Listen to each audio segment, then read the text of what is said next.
Hello friends, നമുക്കിന്ന് ഉച്ചയ്ക്ക് ചോറിൻ്റെ കൂടെ എന്താണ് സ്പെഷ്യലെന്ന് നോക്കിയാലോ. ഇന്നിവിടെ ഞങ്ങൾക്ക് ഉണക്കമീൻ തേങ്ങ അരച്ച് കറി വെച്ചതാണ് കേട്ടോ. ആ കറി മാത്രം മതി ചോറുണ്ണാൻ, വേറൊന്നും വേണ്ട. അത്രയ്ക്ക് ഇഷ്ടമാണ് ഇവിടെ, പ്രത്യേകിച്ചും എനിക്ക്. 2 കൂട്ടാനുണ്ടായിരുന്നു. അയലയുണ്ടായിരുന്നു, വേറെ എന്തോ കുട്ടനോ അങ്ങനെ എന്തൊരു മീനുണ്ട് കേട്ടോ, എനിക്ക് പേരറിഞ്ഞൂടാ.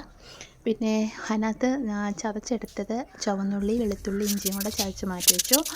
പിന്നെ തേങ്ങയ്ക്ക് നമ്മൾ മുളക് പൊടിയും മല്ലിപ്പൊടിയും ഉലുവാപ്പൊടിയും മഞ്ഞൾപ്പൊടിയും കൂടെ ചേർക്കുന്നത്.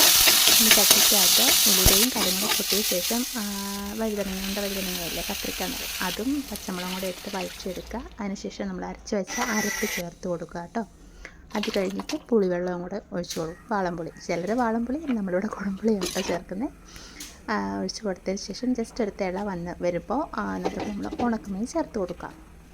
നമ്മൾ ഉണക്കമീൻ കറി വയ്ക്കുമ്പം പ്രത്യേകം ശ്രദ്ധിക്കേണ്ടത് എന്താണെന്ന് വെച്ച് കഴിഞ്ഞാൽ നമ്മൾ ഉപ്പിടാറില്ല. കാരണം മീനിനകത്തുനിന്ന് ഓൾറെഡി ഉപ്പ് ഇറങ്ങുന്നത്. അപ്പോൾ നമ്മളെല്ലാം പാകമായി കഴിഞ്ഞ് ഉപ്പ് നോക്കിയ ശേഷം മാത്രമേ ഉപ്പിടാൻ പാടുള്ളൂ. പിന്നെ എല്ലാം കറി റെഡിയായി കേട്ടോ. അപ്പോൾ ഞാൻ വെളിച്ചെണ്ണ ഒഴിച്ച് അതങ്ങ് വാങ്ങുകയാണ്. ഇത് അവസാനമാണിത്. എല്ലാം വാങ്ങി ലേശം ഒരു ചൂട് മാറിക്കഴിയുമ്പോൾ ഉള്ള പരുവാണ്.